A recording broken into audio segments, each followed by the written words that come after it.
Paxtachi tumanida 2026-2027 yil kuz-qish mavsumiga tayyorgarlik doirasida qator ishlar amalga oshirilmoqda. Xususan, gaz quvurlarini mukammal ta'mirlash bo'yicha 3,1 kilometr reja belgilangan bo'lib, mazkur ishlar avgust oyida bajarilishi ko'zda tutilgan. Tumanning Taraqqiyot mahallasida yer ostidan o'tuvchi 57 diametrli yangi gaz quvuri tortildi.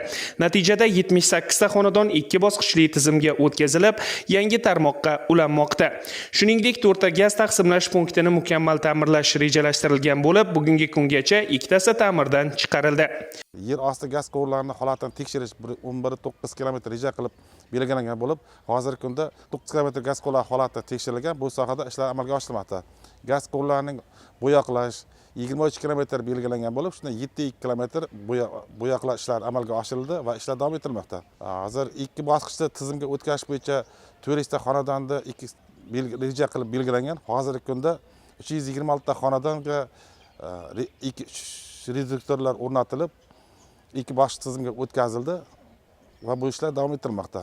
Gitqalarni demontaj qilish ishlari yana 14 ta reja qilib belgilangan bo'lib, hozirgi kungacha 13 ta girplar demontaj qilindi va bu ishlar yaqin kunlarda yakunlanadi. Qolgan ishlarni ham davom ettiramiz.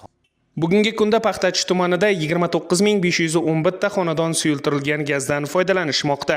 Hududdagi gaz to'ldirish shoxobchasi orqali aholiga xizmat ko'rsatilib, gaz ballonlarini yetkazib berish uchun 6 ta maxsus Isuzu avtomashinasi jalb etilgan. Tizim to'liq fizaydiy asosida yo'lga qo'yilgan bo'lib, ballonlar shu tizim orqali tarqatilyapti. Aholi xonadonlariga suyultirilgan gaz ballonlari har 40-45 kunda yetkazib berilmoqda.